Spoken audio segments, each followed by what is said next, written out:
একজন ইমাম, মসজিদের ইমাম, আপনারা দেখেছেন নারায়ণগঞ্জ রইসুদ্দিন নামে একজন ইমাম, কথাটা বলতে হয়। তার একটা ছোট্ট মেয়ে আছে। ওই দিন একটা ভিডিওতে দেখলাম তার মেয়েটাকে সে দোলনা খেলছে, আর মেয়েটা বাবাকে পাবে না। একজন ইমাম অন্যায় করতে পারে, হ্যাঁ তো মানুষ তো, অন্যায় হতে পারে না? তাই বলে কি তাকে পিটিয়ে মেরে ফেলবেন?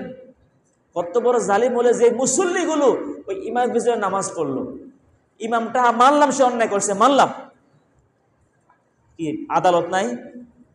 আদালত নাই? প্রয়োজনে তাকে আটকে রেখে পুলিশ খবর দিয়ে এলে প্রয়োজনের বিরুদ্ধে মামলা দেন, বিচার হবে রাষ্ট্রীয় আইনে।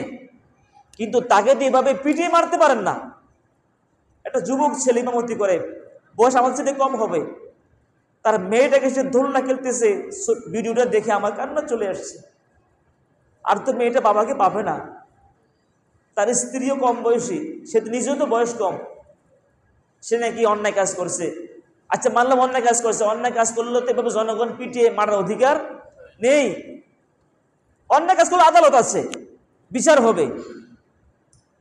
প্রিয় বন্ধুগণ, আমরা জোর দাবি জানাচ্ছি আজকের খুতবা থেকে, যারা সেই নারায়ণগঞ্জ সেই রইসুদ্দিন ইমামকে যে হত্যা করেছে তাদেরকে অতি সত্বর গ্রেপ্তার করে বিচারের হাতে আনা হোক। কথা কোন ঠিক কিনা?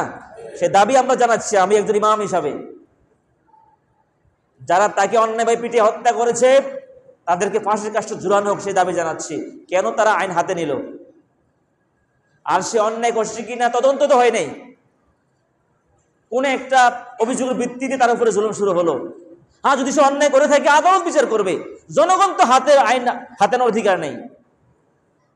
জনগণ এতটুকু পারে তাকে ধরে দিয়ে সোপর্দ করবে, তার বিরুদ্ধে মামলা দিবে, আদালত বিচার করবে। প্রিয় বন্ধুগণ, আমরা জোর দাবি জানাচ্ছি যারা ইমাম রইসুদ্দিনকে, একজন মসজিদের ইমাম খতিব, যারা তাকে হত্যা করেছে তাদের উপযুক্ত বিচার করা হোক, সে দাবি আমরা জানাচ্ছি। কথা ঠিক কিনা? আমাদের ইমানি দায়িত্ব। প্রিয় বন্ধুগণ, আমরাও যে যেখানে আছি, যে কেউ অন্যায় করলে নিজের হাতে আইন তুলে নেবেন না। আপনি কাউকে পিটিয়ে মারার অধিকার নেই।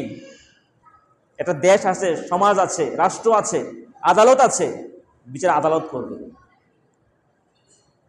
আদালত যদি ন্যায় বিচার না করে তাদেরকে জবাব দিতে হবে কার কাছে?